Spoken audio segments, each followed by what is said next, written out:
Okay, we're recording, and Kelly, the floor is yours. All right, I'm going to share my screen. While I'm going through my presentation, feel free to interrupt at any time should you have any questions, and let me know. Do you see the presentation mode or is it the speaker mode? I guess let me do it this way. I'm going to do the full. There. Do you see the full screen? Yes, we can see the full screen. Okay, perfect. So today I'm going to be talking about the NIDDK Central Repository. This is a really great resource for anyone who's doing research related to this particular institute, but also some others, because other institutes also fund research in this area. Oops. Okay, so the goals of today's talk are to really allow you to become more familiar with the NIDDK Central Repository and how it can be used to support your personal research. Also, I'll spend a little bit of time at the end talking about BERD, who can be your collaborative partners in your research. So the NIDDK Central Repository, this is an interesting resource for you. And if you don't know what it is, I'm going to describe a lot of different things today. So first, I'm going to provide some background and overview of the Central Repository. I'm going to discuss how you can go about identifying some relevant studies. And this presentation has a number of web links. So hopefully you'll be able to have a copy of today's presentation so you can access those links. Also, how do you go about accessing clinical data? That can be a different process when you're considering accessing the biosamples, depending upon what kind of samples you're wanting. And then also, you might not be familiar what an X01 grant application is. I'm going to describe what an X01 application is and also give you some application tips, and then how to get some more information. So to provide some background and overview, this is actually a great link, and I'm going to go to it shortly. But the NIDDK Central Repository, the purpose of it is to collect samples, but also data from selected designated NIDDK funded studies. Most of these NIDDK funded studies are the really large multi-institutional studies. Currently, there are 163 NIDDK studies that have their data and or samples deposited in this central repository. So it's quite extensive in nature. This central repository, the purpose of it is to really simplify access to both data and samples. And with respect to samples, these are very precious and many times they are non-renewable. And so it also ensures that the samples are stored under uniform conditions. So one of the goals of this central repository is to allow additional studies to be conducted beyond what the parent grant application funded. So this really does enhance the value of the primary research that was funded by NIDDK. And along with that, these data sets are going to be maintained so that they're queryable long-term. They can be reconfigured so that once the primary parent study closes and that data coordinating center is no longer operational, you can still get access to data and samples. So what is in the NIDDK Central Repository and how exactly does it work? Technically, it's funded by two separate contracts. So these two different components work together to store both the data and samples from these very large NIDDK funded studies. So this consists of two components. The first contract funds the biorepository. The second contract funds the data repository. There's actually much more overlap than what's shown in this Venn diagram, but it is two separate entities that work together to form the central repository. All right, so I'm going to start going to some web links. Let me know if my browser isn't showing up when I click on these. But the first question you may ask is, you might want to know, given your area of research, how do you go about identifying relevant studies to support your own research? So this link is actually great. I provided a little screenshot of it here, but it's a searchable database essentially that provides the entire list of 163 studies. I'm going to go to it now so that you can see a larger view of it, hopefully.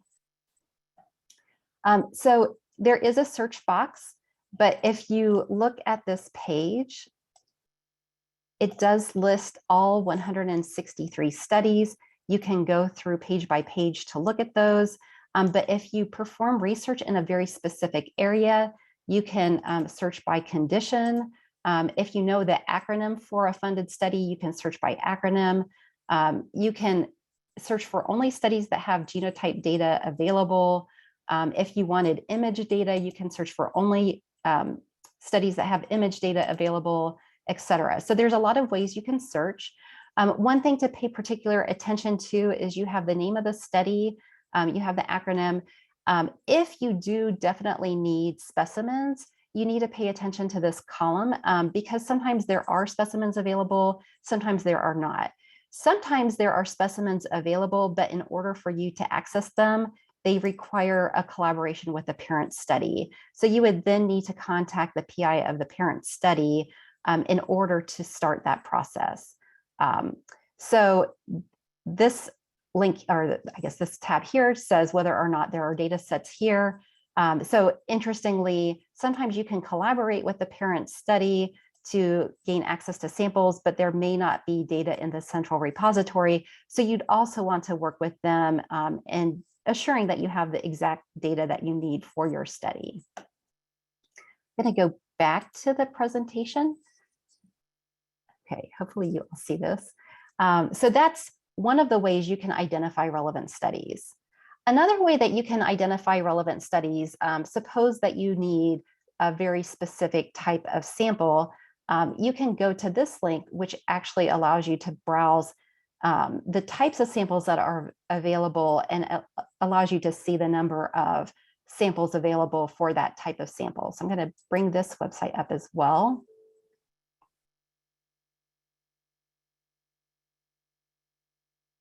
So suppose you're engaging in a very specific type of research. One that I like to point out is if you're doing some kind of an environmental study and you're interested in studying tap water from homes that have children in them, you can see that there's actually a lot of samples available. So this allows you to really identify what kinds of samples are available in this NIDDK biorepository. Nail clippings, of course, are another type of sample that may be of interest if you're doing environmental types of research. I mean, there's lots of different samples that are available, and you can browse the list there as well. All right, so once you've identified what study or studies you might be interested in accessing, in order to actually make a request, you first have to be a registered user. So in order to register, you simply go to this link. It's actually a very short form where you provide your email, your name, develop a password, and that allows you to sign up. So, but you do have to sign up in order to be eligible to submit requests for data access and or biorepository access. So you can search for a study using the study search tool, and then you can use the request button on the study page. So once you're a registered user, there will be a request button on the study page for you to access. Alternatively, once you're logged in as a user, there is a requests menu. And I think that the request menu is probably an easier way for you to make sure that you're using the right process to access data and or samples, because there is a difference between accessing data versus samples. So if you're going to request data only, from the request menu, you can click on the data request button. If you want to request samples and data, you have to select one of the following. So if you're requesting samples for the study's primary protocol, you have to select internal request. So what do I mean by the study's primary protocol? That means that you're actually a participant in the current primary parent study, and you're doing an internal study within that. So, some of you actually may be on some of these current funded NIDDK studies that are being deposited into the central repository. And in that case, you would do an internal request. My guess is that many of you aren't affiliated with a current ongoing NIDDK study, but you have to instead seek approval as an ancillary study. So you would fill out this request. If you're not affiliated with a study in any capacity and you want to submit a sample request, or if you're applying for a program announcement, there's a distinction between if you're wanting renewable DNA versus non-renewable samples. So if you're requesting renewable DNA, that's actually much more simple, and you can do the DNA sample request. If you're, however, requesting non-renewable samples, then you're going to select the BioSample availability request. And this is where that EXO-1 application then comes into play. So the central repository will supply you with DNA sample requests without any kind of review. But when you're requesting access to non-renewable samples, they want to make sure that those non-renewable samples are being utilized in the most appropriate ways, using laboratory techniques that are proven, and also that the research is going to result in something meaningful. So this BioSample availability request is actually a more extended application request for samples. All right, so in order to request data, you do need to provide the NIDDK data request online form, and the previous page gave you a link to that. You do need IRB clearance or a waiver. So they do provide you with de-identified data, but you still need to provide a waiver or IRB clearance. You also need to provide a signed copy of the data use certification. This is an agreement that's provided to you by the NIDDK Central Repository staff after submission of your online form. And you do need to have a signing official sign off on that. So this is a signing official from the Office of Sponsored Research, and they need to provide that authorized signature. It's not, your signature or your chair's signature that goes on that. It is a signing official. Now, in terms of a BioSample availability request, these are called EXO-1s, and this is technically a grant application. The program announcement for an EXO-1 is here. Unlike most grants that you may be familiar with at NIH, an EXO-1 does not provide any funds. So it provides you access to samples and data, but it does not provide any money. You do need to provide an indication of how sample processing will be paid for in the absence of a grant. And I'll talk about that a little bit more detail. So applications for an EXO-1 require a few different things. It is a 6-page application, kind of like an R21 or an R03, so only 6 pages with 1 page of specific aims. You do need to accompany it with a letter from the NIDDK Central Repository staff that assures that there's sufficient quantity of samples available.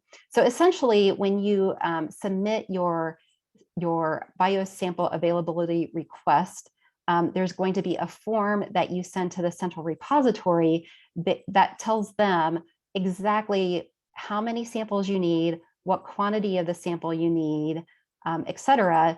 And they will provide you then with a letter that indicates, what samples are available, how many are available at the quantity you've requested, and whether that has a minimum impact on the Central Repository, a moderate impact on the Central Repository, or whether it will actually deplete samples in the Central Repository. So it does provide those as kind of like descriptors. And that is submitted with your application. So this, I'm going to click on the link. This is a parent announcement here, and it is for the request for non-renewable sample access. So all of the details are provided in here. This has been released several times. And so it's something that's been ongoing, will continue to be ongoing. They may make changes to it from time to time. So always read the parent announcement about this. But I'm going to provide a little bit of detail about it as well. So in your EXO-1 application, should you want to request non-renewable biosamples, you do need to provide some background and rationale for the request. So if you want to study microRNAs in blood samples of children who have type 1 diabetes, you have to explain why you're making that kind of request. You also have to explain why the proposed research specifically requires the samples that you're requesting. So why is it that this central repository is uniquely suited for answering your specific research question? You also want to list the specific objectives of your study, as well as provide detailed information about the proposed study. This would be in the research strategy. So one of the things that you want to be sure of is to make sure that the assays that you're going to be using to analyze any kind of non-renewable sample that are considered really precious, because we're not going to be able to replenish those. You want to make sure that you're describing assays that the laboratory methods have been validated to work well. So if you're developing a new experimental assay, it's probably not well suited to ask for studies which on using a technique that you've not validated yet. So you want to use really strong laboratory procedures. You also want to provide relevant preliminary data that demonstrates your specific expertise with the assay or technique that will be used with the requested samples. So if it is something that's a new technique that you've developed, provided that you've actually demonstrated its use previously, that's fine. There are often requests that come in where it's a very new assay that's been developed, but it's already been tested on other samples, and now they want to show the clinical utility in a very specific NIDDK funded study. You also want to provide detailed information about the amount and type of samples needed. And that does go in the sample request letter that then the central repository provides back. But you want to make sure that what you request from the central repository does match what you describe in the application, and that there's no inconsistencies about what you say in your 6-page application detailing your research strategy versus what the central repository reported back, because the grant reviewers will see both. In terms of the EXO-1 application, you also must explain how the proposed research will take advantage of the large amount of associated phenotypic data. So these clinical samples that exist in the biorepository are accompanied by, most often, data in terms of baseline demographic characteristics, clinical characteristics, outcome measures over time that were collected from the parent study. And often they're wanting to make sure that you are really considering all of those rich phenotypic data that are associated with the study when you're analyzing the biosamples that accompany them. You do also need to provide a detailed plan for data analysis in your 6-page application, and describe how the accompanying phenotypic data, as well as the data from the sample analysis, will be managed. So they do want to see a data management plan. Often they want to see plans for the next phase of your research. Sometimes the EXO-1 is being submitted concurrently with an RO1 type of application, but they also want to see sometimes if you have developed a new technique that you validated in other samples, and now you're wanting to use some very unique clinical samples to show the relevance and actually make some novel findings, they want to see where that research is going to go next.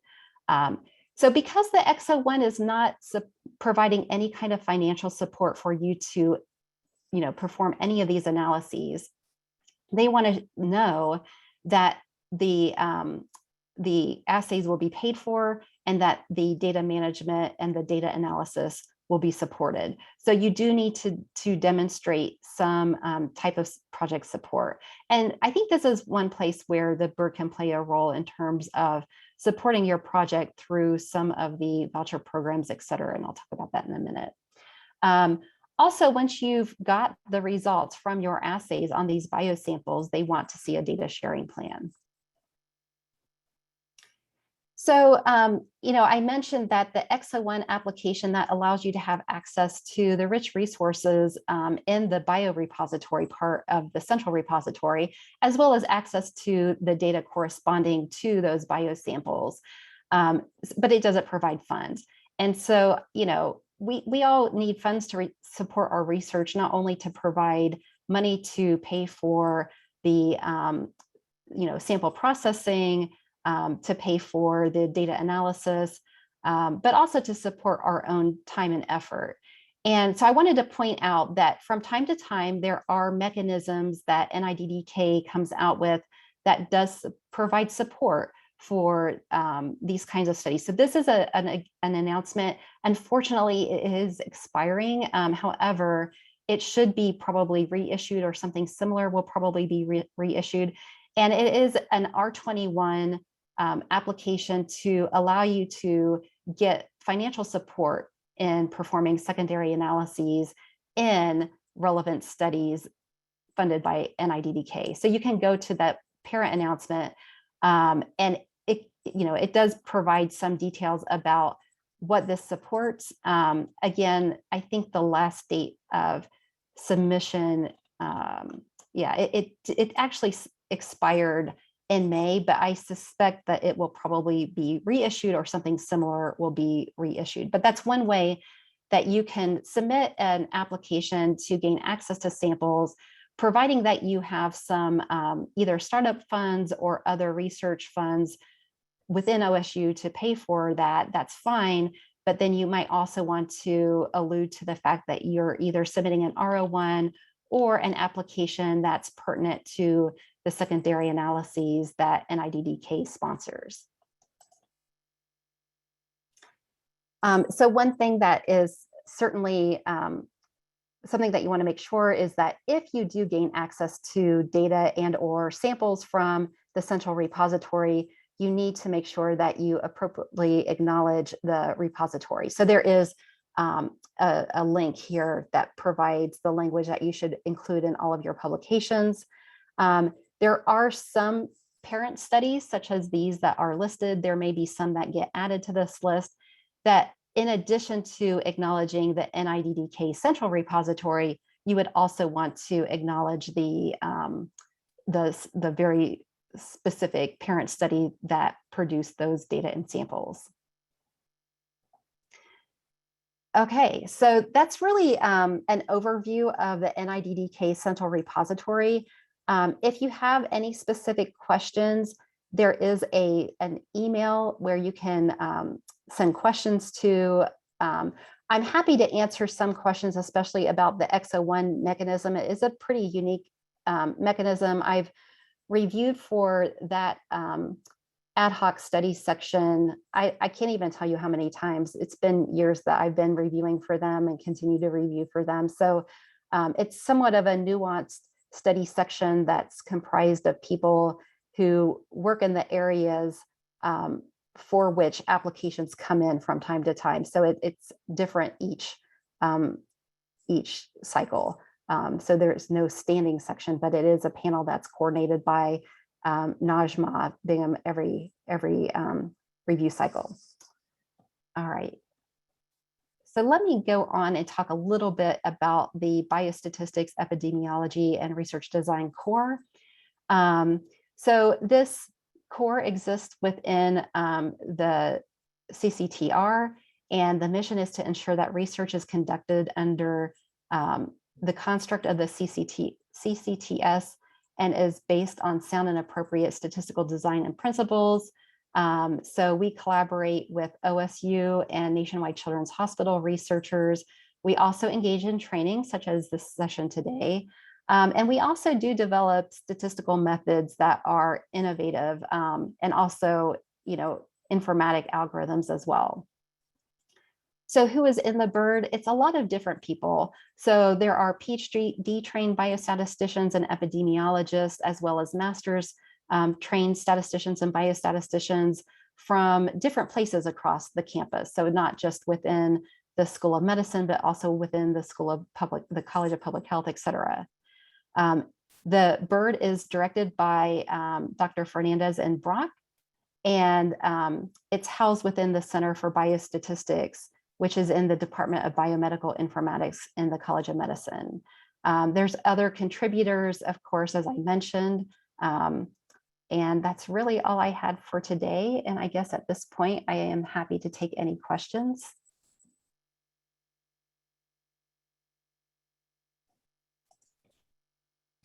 Thank you so much, Kelly. That was a great talk. Are there any questions from the group for Dr. Archer? Hi, Kelly.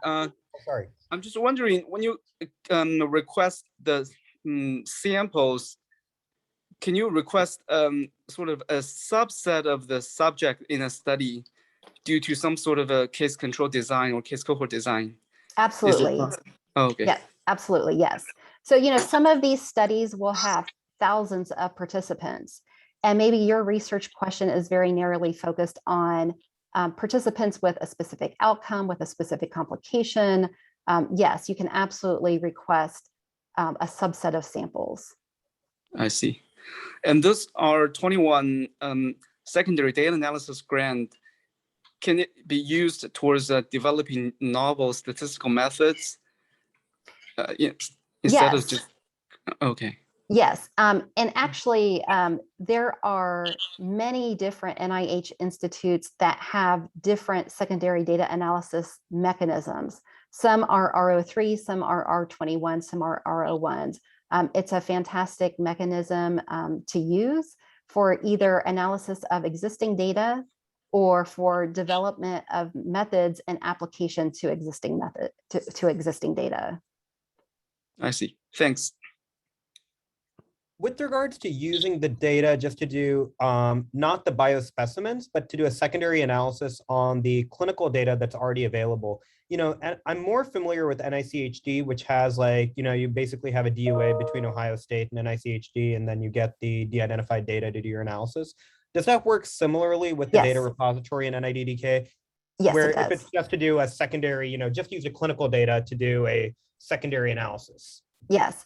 So if you're requesting just data, or if you're requesting just renewable DNA samples, or a combination of data and DNA samples, the requests are very straightforward.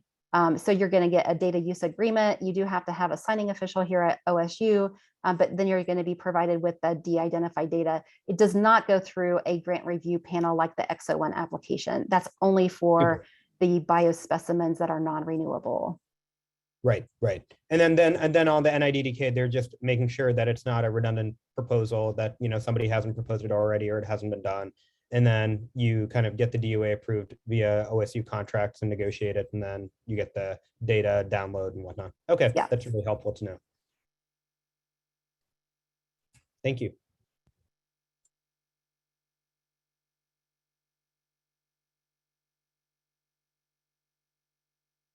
It is a very vast resource, and so it really takes a lot of time to go through and dig to see if there's something that matches your particular research interest. But I suspect with 163 studies, there are lots of you know, good matches.